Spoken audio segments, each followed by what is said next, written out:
because you have no idea what's going to happen the next day. That's kind of scary. Is there another disease like this or another virus like this?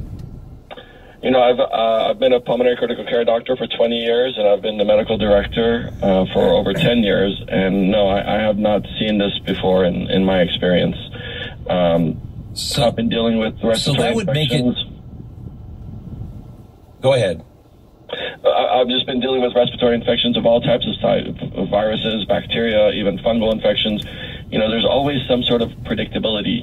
There's always some sort of a disease pattern.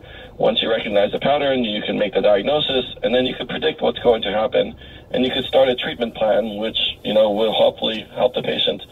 In these types of patients, there really isn't any predictability. So doesn't that make this harder to treat, and wouldn't that say, don't go to work? Because we don't have a handle on it. I guess it depends on where you're coming from. I was initially I trained in the 1990s in medical school, and my internship that was during the HIV pandemic, and to many different factors, this kind of reminds me of that. There is a lot of fear, and unfortunately, that's what we've kind of fed into, as opposed to science and fact and logic.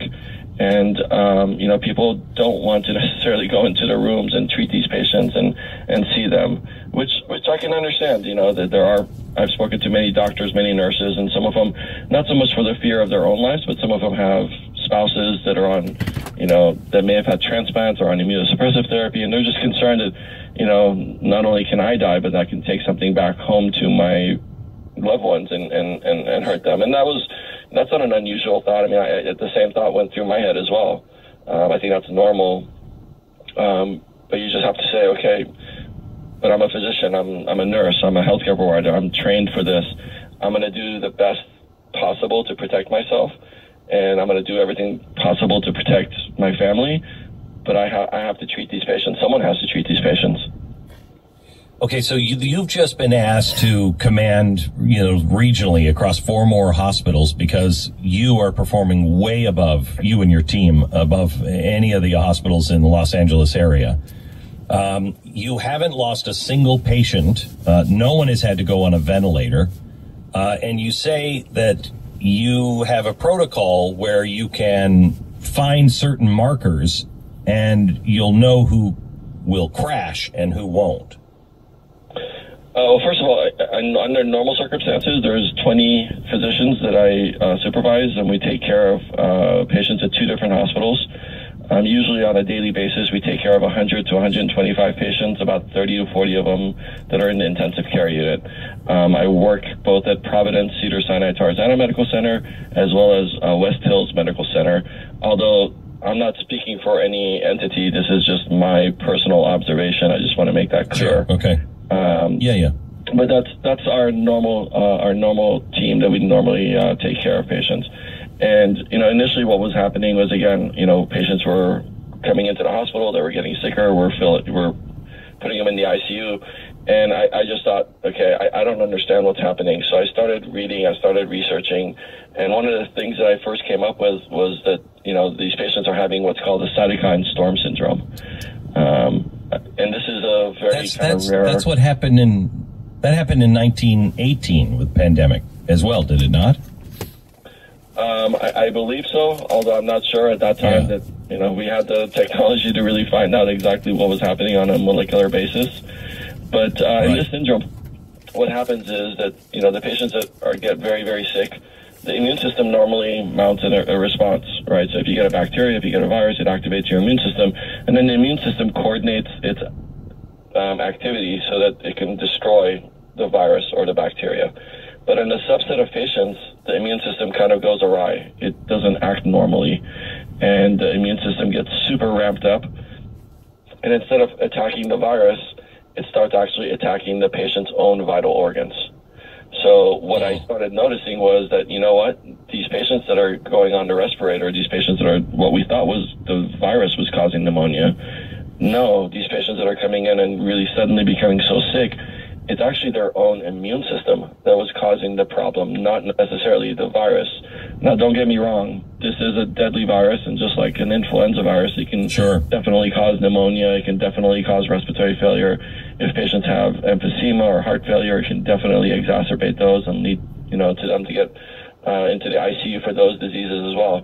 But this was doing something unique. This was doing something that I really hadn't seen much in my 20 years, where it was activating the immune system, and then now the immune system was causing all the destruction in the lungs, not just the virus itself.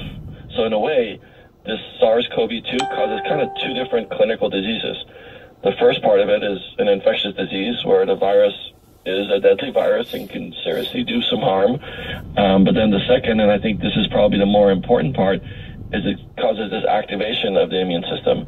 And it doesn't cause it in all the patients, but it causes it in a subset of the patients that get hospitalized. And these are the patients that we found were coming into our ICU. The majority of the patients went in our ICU. And once I started noticing this, I started looking for markers. And these are many markers. And how difficult is to find the markers, and can you be tested for that easily, or? Yeah, these are not any unusual markers. Actually, a lot of the hospitals are checking the markers. But the problem is that there's about 6 or 7 different markers. Some of the markers are important to rule out other disorders like other infections or sepsis and those types of things. And then some of the markers are important to kind of let you know that this inflammatory issue is going on in these patients. So you have to look at every single patient individually, and you have to go through this kind of exhaustive checklist. 1, make sure that there isn't any other problem. 2, then make sure that, to check to see if they're having this inflammatory problem. And then if they are, then you have to kind of watch them very, very carefully. And so what we noticed, if you're having the inflammatory problem, that's why, I don't know if you're a believer in this or not, but why hydroxychloroquine might work with some patients and not with others. Yeah, it's possible. I just think probably it wasn't a strong enough anti-inflammatory. It wasn't a strong enough immunosuppressant. And there's a lot of research. There's a lot of articles that came out and said that. And at this point, we're not really using azithromycin anymore, and the hydroxychloroquine from system-wide has been kind of on an as-needed basis, an individual case, to where you can discern whether the patient needs it or not. But the important thing was that, when these patients had these inflammatory markers that were elevated, if you follow them very closely, you saw that, a minority of them do have this problem where all of a sudden they rapidly, get much worse. And they go from needing very little oxygen to needing to be intubated within a 6 to 12 hour process. And this was the exciting part, where we can, before getting to that point, before needing to be on a respirator, we started treating them very aggressively with anti-inflammatory medication, with strong immunosuppressive medications, which is kind of counterintuitive, right? You think that this patient is here, they have a virus, it's a deadly virus, it's killed, 200,000 people across the globe. But now, instead of treating the virus, you're actually giving medicine